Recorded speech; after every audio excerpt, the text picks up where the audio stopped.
ದರ್ಶನ್ ಅಭಿಮಾನಿಗಳು ಮುಖ್ಯಮಂತ್ರಿ ಡಿಕೆ ಶಿವಕುಮಾರ್ ಮುಂದೆ ಜೈ ಬಾಸ್ ಎಂದು ಘೋಷಣೆ ಕೂಗಿ ತಮ್ಮ ನೆಚ್ಚಿನ ನಟನನ್ನು ಜೈಲಿನಿಂದ ಬಿಡುಗಡೆ ಮಾಡಿಸುವಂತೆ ಮನವಿ ಮಾಡಿರುವುದರಿಂದ ಕಾನೂನು ಪ್ರಕ್ರಿಯೆಯಲ್ಲಿ ಯಾವುದೇ ನೇರ ಪ್ರಯೋಜನವಾಗುವುದಿಲ್ಲ ಎಂಬುದು ವಾಸ್ತವ.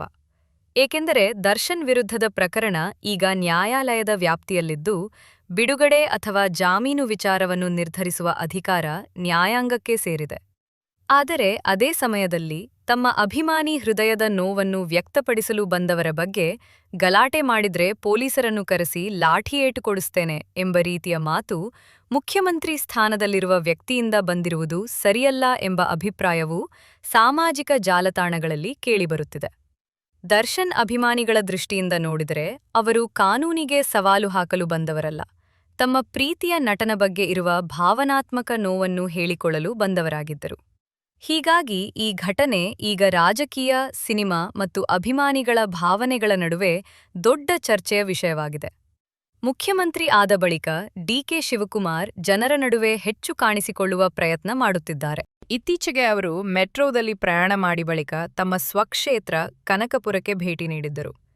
ಅಲ್ಲಿನ ಕಾರ್ಯಕ್ರಮದಲ್ಲಿ ಅವರಿಗೆ ಮೆಣಸು, ಬೆಳ್ಳುಳ್ಳಿ ಹಾಗೂ ಸೇಬು ಹಣ್ಣಿನ ಹಾರ ಹಾಕಿ ಸ್ವಾಗತಿಸಲಾಯಿತು. ಬಳಿಕ ಜನರನ್ನು ಉದ್ದೇಶಿಸಿ ಮಾತನಾಡಿದ ಅವರು ತಮ್ಮ ಸರ್ಕಾರದ ಯೋಜನೆಗಳು ಹಾಗೂ ಅಭಿವೃದ್ಧಿ ಕಾರ್ಯಗಳ ಬಗ್ಗೆ ವಿವರಿಸುತ್ತಿದ್ದರು.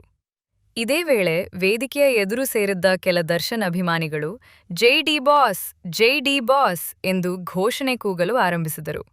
ಅಷ್ಟೇ ಅಲ್ಲ, ದರ್ಶನ್ ಅವರನ್ನು ಹೇಗಾದರೂ ಬಿಡುಗಡೆ ಮಾಡಿಸಿ ಎಂದು ಮುಖ್ಯಮಂತ್ರಿ ಮುಂದೆ ಮನವಿ ಕೂಡ ಮಾಡಿದರು. ಭಾಷಣದ ಮಧ್ಯೆ ನಿರಂತರವಾಗಿ ಘೋಷಣೆಗಳು ಕೇಳಿಬಂದ ಕಾರಣ ಡಿಕೆ ಶಿವಕುಮಾರ್ ಅಸಮಾಧಾನಗೊಂಡರು. ಆಗಲೇ ಅವರು ಯಾವ ಡಿಬಾಸೂ ಇಲ್ಲ, ಸುಮ್ನಿರಯ್ಯ ಎಂದು ಪ್ರತಿಕ್ರಿಯೆ ನೀಡಿದರು.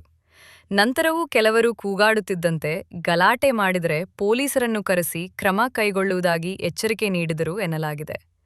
ಈ ದೃಶ್ಯದ ವಿಡಿಯೋ ಸಾಮಾಜಿಕ ಜಾಲತಾಣಗಳಲ್ಲಿ ಭಾರೀ ವೈರಲ್ ಆಗಿದ್ದು ಪರವಿರೋಧ ಚರ್ಚೆಗೆ ಕಾರಣವಾಗಿದೆ.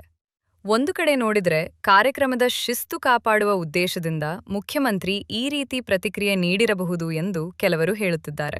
ಆದರೆ ಮತ್ತೊಂದು ಕಡೆ ದರ್ಶನ್ ಅಭಿಮಾನಿಗಳು ಮಾತ್ರ ಇದನ್ನ ಬೇರೆ ರೀತಿಯಲ್ಲಿ ನೋಡ್ತಾ ಇದ್ದಾರೆ.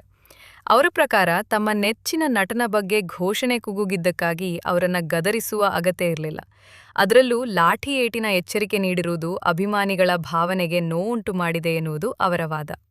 ದರ್ಶನ್ ಕನ್ನಡ ಚಿತ್ರರಂಗದಲ್ಲಿ ಅಪಾರ ಜನಪ್ರಿಯತೆ ಹೊಂದಿರುವ ನಟ. 2 ದಶಕಗಳಿಗೂ ಹೆಚ್ಚು ಕಾಲ ಕನ್ನಡ ಸಿನಿಮಾಗಳಲ್ಲಿ ತಮ್ಮದೇ ಆದ ಅಭಿಮಾನಿ ಬಳಗವನ್ನ ನಿರ್ಮಿಸಿಕೊಂಡಿದ್ದಾರೆ. ಗ್ರಾಮೀಣ ಭಾಗದಿಂದ ನಗರ ಪ್ರದೇಶದವರೆಗೂ ಅವರ ಅಭಿಮಾನಿಗಳು ಹರಡಿಕೊಂಡಿದ್ದಾರೆ. ಸಿನಿಮಾ ಬಿಡುಗಡೆಯಾದಾಗ ಹಾಲಿನ ಅಭಿಷೇಕ, ಕಟೌಟ್ಗಳಿಗೆ ಪೂಜೆ, ವಿಶೇಷ ಸಂಭ್ರಮಗಳು ನಡೆಯುವುದು ಸಾಮಾನ್ಯ ಸಂಗತಿ. ಕೇವಲ ನಟನಷ್ಟೇ ಅಲ್ಲ, ಅನೇಕರಿಗೆ ದರ್ಶನ್ ಒಂದು ಭಾವನೆ. ಅದಕ್ಕಾಗಿಯೇ ಅವರು ಜೈಲು ಸೇರಿರುವ ವಿಚಾರವನ್ನ ಅನೇಕ ಅಭಿಮಾನಿಗಳು ಇನ್ನೂ ಭಾವನಾತ್ಮಕವಾಗಿ ಸ್ವೀಕರಿಸಲು ಸಾಧ್ಯವಾಗುತ್ತಿಲ್ಲ. ರೇಣುಕಾಸ್ವಾಮಿ ಹತ್ಯೆ ಪ್ರಕರಣದಲ್ಲಿ ಬಂಧನಕ್ಕೊಳಗಾದ ಬಳಿಕ ದರ್ಶನ್ ಜಾಮೀನು ಹಾಗೂ ಇತರ ಕಾನೂನು ಅವಕಾಶಗಳ ಮೂಲಕ ಹೊರಬರಲು ಹಲವು ಪ್ರಯತ್ನಗಳನ್ನು ಮಾಡಿದ್ದಾರೆ. ಆದರೆ ಇದುವರೆಗೂ ಅವರಿಗೆ ನಿರೀಕ್ಷಿತ ಯಶಸ್ಸು ಸಿಕ್ಕಿಲ್ಲ. ಇತ್ತೀಚೆಗೆ ಟ್ರಯಲ್ ವಿಳಂಬವಾಗುತ್ತಿದೆ ಎಂಬ ಕಾರಣ ನೀಡಿ ಸುಪ್ರೀಂ ಕೋರ್ಟ್ಗೆ ಸಲ್ಲಿಸಿದ್ದ ಅರ್ಜಿಯು ತಿರಸ್ಕೃತವಾಗಿದೆ. ಜೊತೆಗೆ ಪ್ರಕರಣದ ವಿಚಾರಣೆಯನ್ನು ನಿಗದಿತ ಅವಧಿಯಲ್ಲಿ ಪೂರ್ಣಗೊಳಿಸುವಂತೆ ನ್ಯಾಯಾಲಯ ಸೂಚನೆ ನೀಡಿರುವ ಹಿನ್ನೆಲೆಯಲ್ಲಿ ಸದ್ಯಕ್ಕೆ ಅವರ ಬಿಡುಗಡೆ ಸಾಧ್ಯತೆಗಳು ಕ್ಷೀಣವಾಗಿವೆ ಎಂಬ ಅಭಿಪ್ರಾಯ ಕಾನೂನು ವಲಯದಲ್ಲಿ ವ್ಯಕ್ತವಾಗುತ್ತಿದೆ. ಇದೇ ಕಾರಣಕ್ಕೆ ದರ್ಶನ್ ಅಭಿಮಾನಿಗಳ ನಿರಾಸೆ ದಿನೇ ದಿನೇ ಹೆಚ್ಚುತ್ತಿದೆ. ಯಾರೇ ರಾಜಕೀಯ ನಾಯಕರು ಸಿಕ್ಕರೂ, ಯಾರೇ ಪ್ರಭಾವಿ ವ್ಯಕ್ತಿಗಳು ಎದುರಾದರೂ ತಮ್ಮ ನೆಚ್ಚಿನ ನಟನ ಬಿಡುಗಡೆಗಾಗಿ ಮನವಿ ಮಾಡುತ್ತಿದ್ದಾರೆ. ಕನಕಪುರದಲ್ಲಿ ನಡೆದ ಘಟನೆಯು ಅದೇ ಭಾವನಾತ್ಮಕ ಹಿನ್ನೆಲೆಯ ಮುಂದುವರೆದ ಭಾಗವಾಗಿದೆ. ಅವರಿಗೆ ಗೊತ್ತಿದೆ, ಮುಖ್ಯಮಂತ್ರಿ ನೇರವಾಗಿ ನ್ಯಾಯಾಲಯದ ತೀರ್ಪು ಬದಲಾಯಿಸಲು ಸಾಧ್ಯವಿಲ್ಲ ಎಂಬುದು.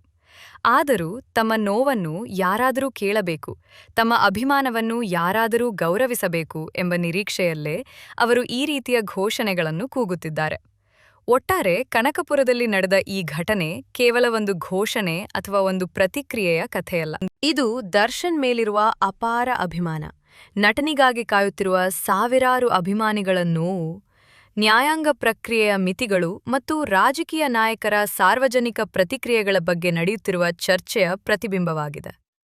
ಒಂದು ಕಡೆ ಕಾನೂನು ತನ್ನ ಹಾದಿಯಲ್ಲಿ ಸಾಗುತ್ತಿದೆ, ಮತ್ತೊಂದು ಕಡೆ ತಮ್ಮ ನೆಚ್ಚಿನ ನಟನನ್ನು ಮತ್ತೆ ತೆರೆಯ ಮೇಲೆ ನೋಡುವ ಕನಸಿನಲ್ಲಿ ಅಭಿಮಾನಿಗಳು ಇನ್ನೂ ಕಾಯುತ್ತಲೇ ಇದ್ದಾರೆ.